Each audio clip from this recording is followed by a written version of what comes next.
Waalaikumsalam warahmatullahi wabarakatuh. Selamat sore, ya, menjelang sore pada anak semua. Kita kembali ya, pesan saya untuk kelima.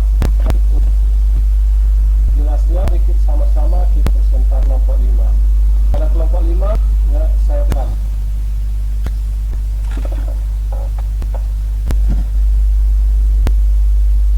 Baik Pak, terima kasih. Assalamualaikum warahmatullahi wabarakatuh. Selamat siang semua. Ya, Terhormat Bapak Ibu di SMI selaku dosen pembimbing pada pendidikan anti korupsi. Saat teman-teman kelas yang saya banggakan. Syukur marilah kita panjatkan kepada Allah Subhanahu wa taala dan salawat serta salam tetap tercurahkan untuk Nabi Muhammad sallallahu alaihi wasallam. Adapun topik yang akan pada diskusi kali ini, judul yang pertama yaitu tentang peranan KPK sebagai penentu dalam penanganan tindakan pidana korupsi. Dan judul yang kedua yaitu membangun budaya anti korupsi.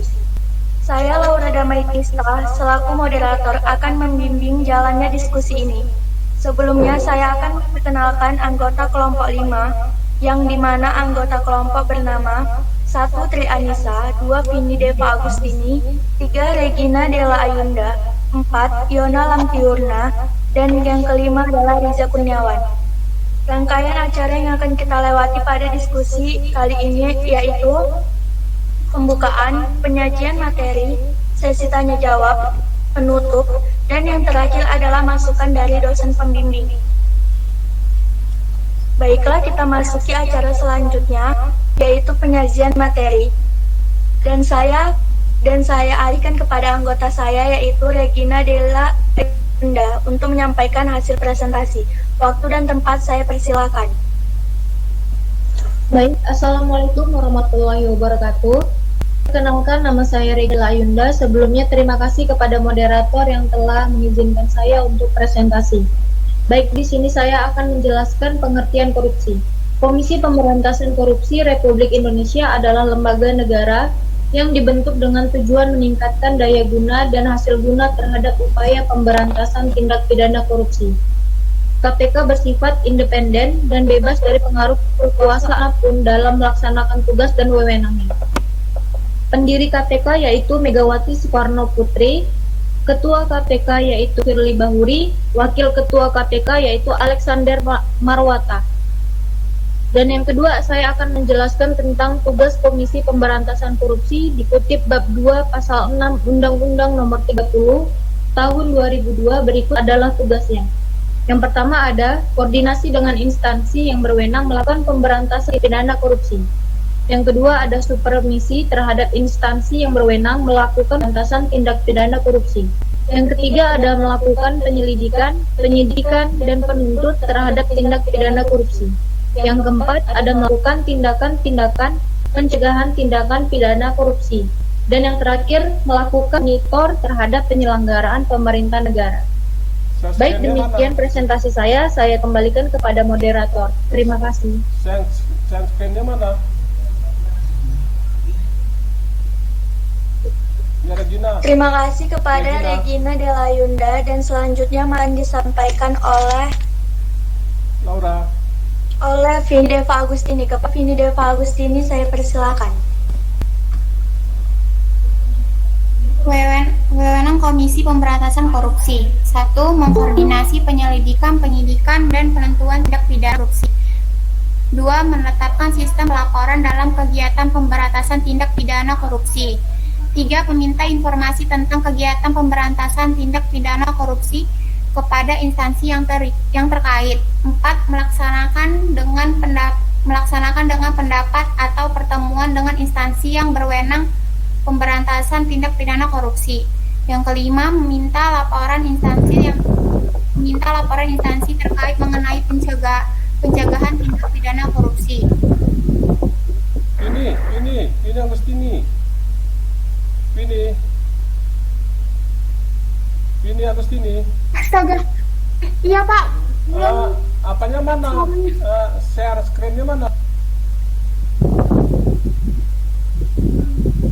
Share screen-nya, PPT-nya.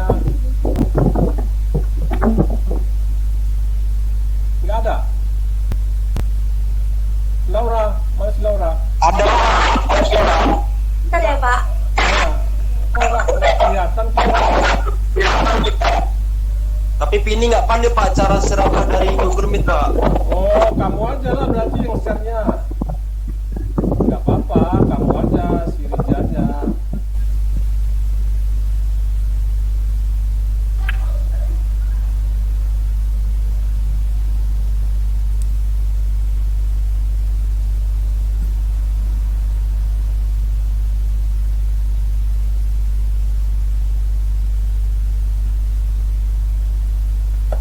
Bisa.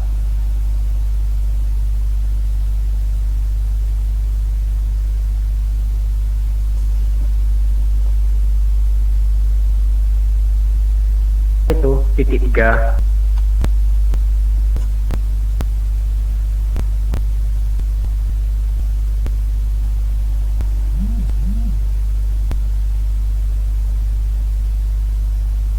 Ya udah langsung lanjut yang bisa saja, yang bisa. Terus Laura.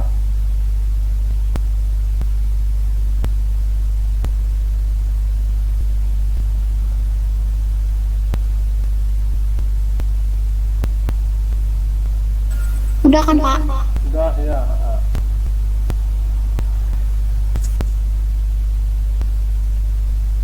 Iya, oke.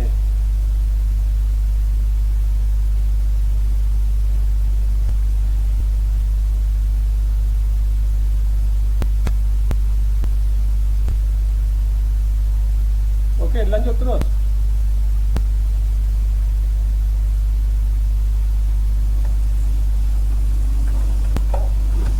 Ya, Laura, si Pini tadi udah. Sekarang lanjut siapa Laura? Laura. Pak, terima kasih kepada Vini dan Pak Agustini, dan selanjutnya materi akan sampai Riza Kurniawan. Kepada Riza Kurniawan, waktu dan tempat saya persilakan.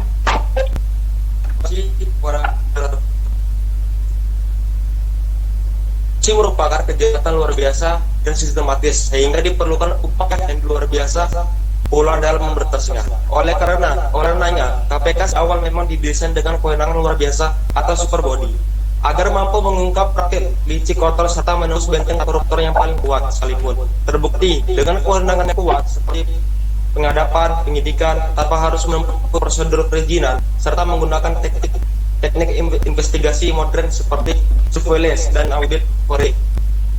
KPK perlahan mampu mengembalikan kepercayaan publik pemerintahan korupsi dengan mengatakan baga dan peran KPK.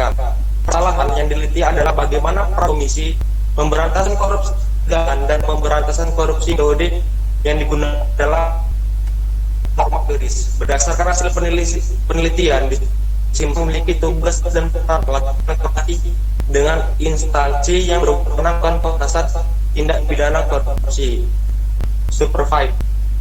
Terus penyelidikan, penyidikan dan penuntutan, melakukan tindakan pencegahan dan melakukan pantauan atau monitoring, penyelenggaraan pemerintahan negara. Setelah itu kewenangan yang dimiliki oleh KPK ada mengkoordinasikan penyelidikan, penyidikan, penuntutan terhadap tindak pidana korupsi, meletakkan sistem pelaporan, meminta informasi kegiatan pemberantasan tindak pidana korupsi kepada instansi terkait, melaksanakan dengan pendapat instansi yang berwenang, meminta laporan instansi terkait mengenai pencegahan dengan instansi yang berwenang, meminta laporan instansi terkait mengenai pencegahan tindak pidana korupsi.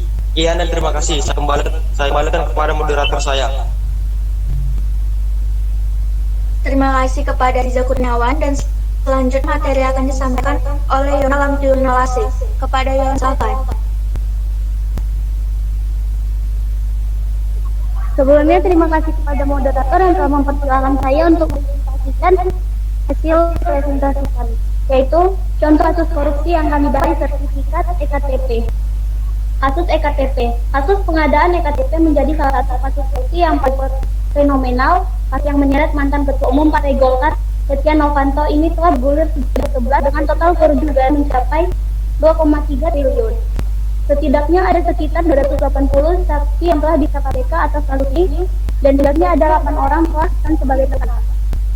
Mereka adalah Pengamet Made Oka, keponakan Setia Novanto, yakni pertama mantan Direktur Pengelola Informasi Administrasi Kependudukan Dirjen Dukcapil Kemendagri, Kedudukan dan tertentu mendakwa pengusaha Andina Rogong, mantan Ketua Umum Bawaslu Setia Novanto, anggota DPR Sekali dan Direktur PT Sudara Solution Anang Sugiana Sudiharjo.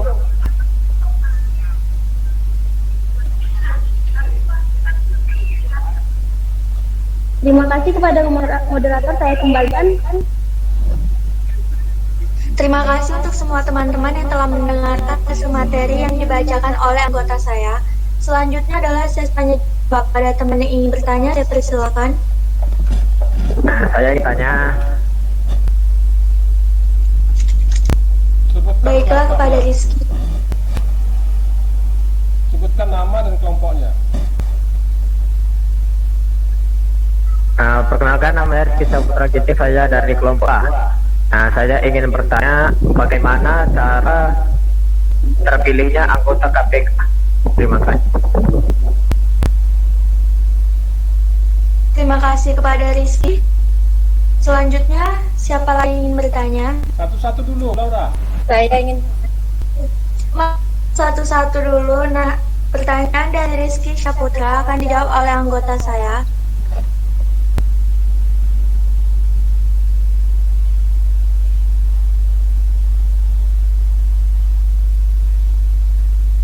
Tadi Rizky, Cak, ulang lagi pertanyaannya.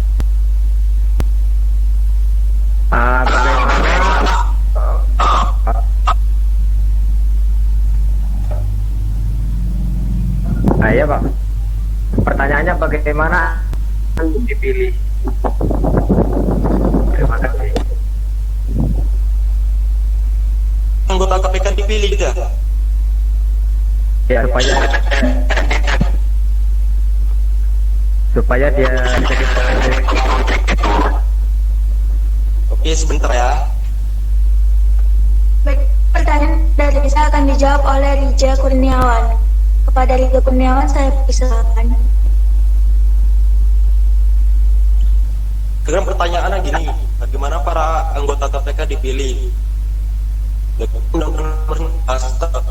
Menurut Undang-Undang Nomor 19 Tahun 2019 tentang KPK mengatur ketua dan anggota Dewan Pengawas dipilih oleh Presiden melalui panitia seleksi. Namun pasal 69 ayat bahwa Dewan Pengawas untuk pertama kali dibentuk oleh Presiden Republik.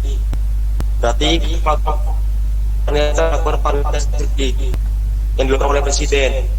Bisa dimengerti, Rizky? Bisa Pak. Terima kasih. Oke, baik. Baiklah, kepada teman yang lain, adakah yang ingin bertanya? saya ingin Dapat ya, kepada yang silakan. Yang ada di kelompok 4, apa saja yang bisa dilakukan masyarakat sebagai bentuk intervensi pada pencegahan dan pemberantasan tindak pidana korupsi di Indonesia. Terima kasih. Terima kasih kepada Tiamu yang sudah bertanya, dan pertanyaan dijawab oleh Regina Della Ayunda. Kepada Regina, saya persilakan. Baik, di sini saya akan mengulang pertanyaannya, jadi yaitu apa saja yang bisa dilakukan oleh masyarakat sebagai bentuk peran serta dalam pencegahan dan pemberantasan tindak pidana korupsi di Indonesia. Baik, jawabannya adalah peran masyarakat dalam upaya pencegahan dan pemberantasan tindak pidana korupsi diwujudkan dalam bentuk antara lain mencari, memperoleh, memberikan data atau informasi tindak pidana korupsi, hak menyampaikan saran dan pendapat secara bertanggung jawab terhadap pencegahan dan pemberantasan tindak. Apakah jawabannya sudah dimengerti?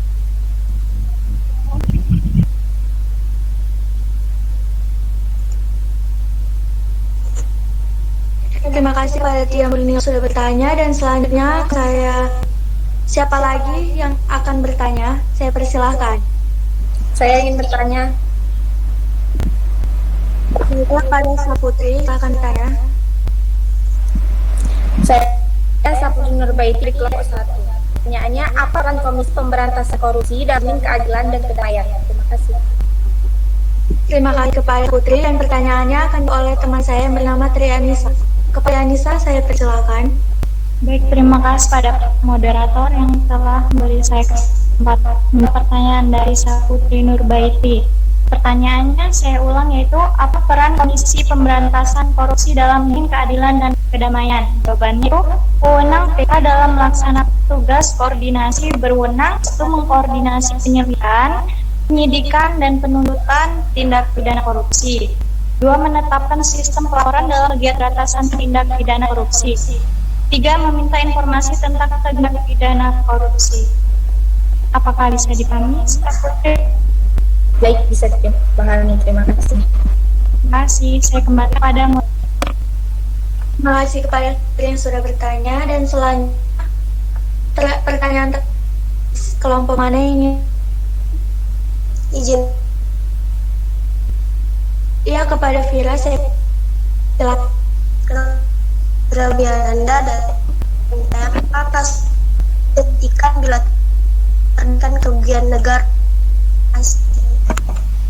Kepada Vira dan dijawab oleh anggota Nida Pak Agustini. Kepada Vini saya persilakan. Saya akan mengulangi pertanyaan. Apakah kasus korupsi dihentikan bila terdakwa mengembalikan kerugian negara?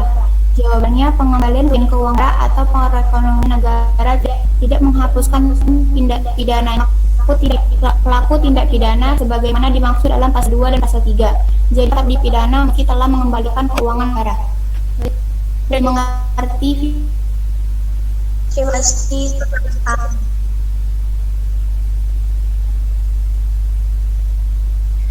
Kepada teman-teman yang sudah bertanya, baik teman-teman, selesai judul yang pertama tadi dan masuki judul yang kedua yang dibuat Pak Nizamuddin, yaitu membangun budaya anti korupsi. Dan akan materi akan disampaikan oleh teman saya, yaitu Yona Lamtiurnalase. Kepada Yona saya persilakan.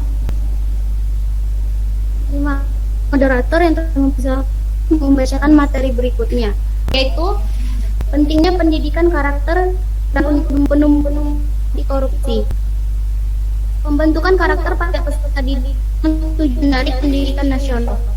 Dalam pasal 1 Undang-Undang Sidiknas tahun 2003, tujuan pendidikan nasional adalah mengembangkan potensi peserta didik untuk memiliki kecerdasan, kepribadian, dan akhlak mulia. Pesan dari Undang-Undang Sidiknas tahun 2003 tersebut bermaksud agar pendidikan tidak hanya membentuk insan Indonesia yang pandai, tetapi juga memiliki kepribadian karakter, sehingga nantinya lahir generasi bangsa yang tidak hanya aspek pengetahuan yang baik, namun memiliki generasi yang berkesan karakter, moral yang baik, dan nilai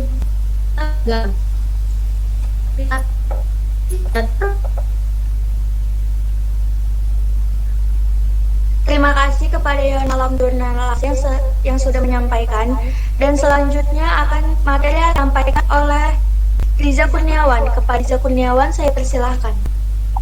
Baik, terima kasih. Selanjutnya kita akan membacakan tentang peran orang tua. Peran dari orang tua sangat penting dalam nilai-nilai kejujuran dan anti korupsi. Dan yang tidak kalah penting ada dari orang tua sendiri. Orang tua, karena orang tua melarang anaknya untuk berjudi, dan ia sendiri senang.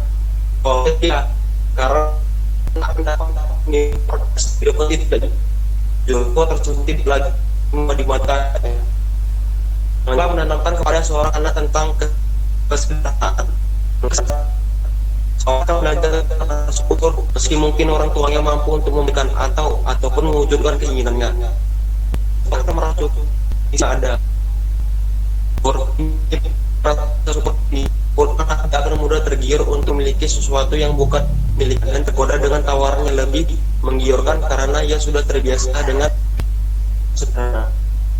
Yang baik selanjutnya, tak kalah penting adalah menanam budaya malu.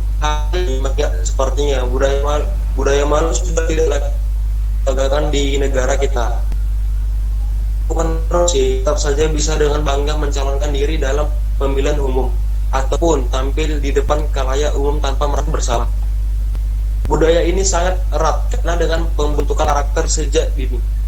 Budaya malu jika berbuat sesuatu tidak pantas dan tidak benar secara moral harus ditanamkan dengan kuat kepada semua orang. Cara yang paling efektif adalah dengan melakukan sejak dini, tidak diajarkan dengan lisan, namun juga ditunjukkan dengan contoh. Oke, baik. Ya, kemudian pada moderator. Terima kasih.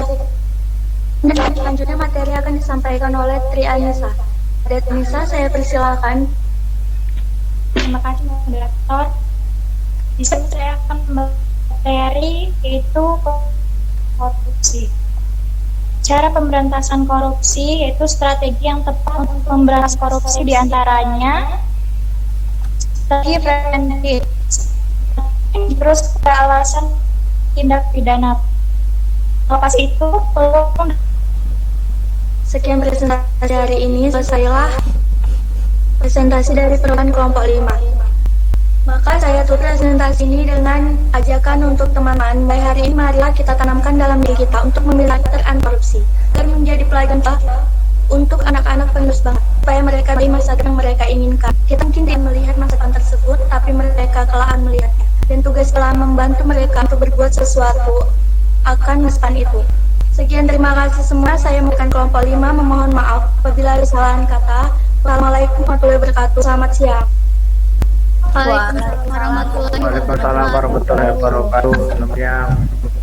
Ya, terima kasih pada kelompok 5. Ini cukup bagus sekali ya, pertanyaan cukup cukup tajam dan dapat dijawab oleh kelompok 5. Ya, bagus sekali. Jadi inilah ya, jadi saya tidak lagi menganalisa bagaimana tanggapan saya menganggap itu sangat bagus sekali.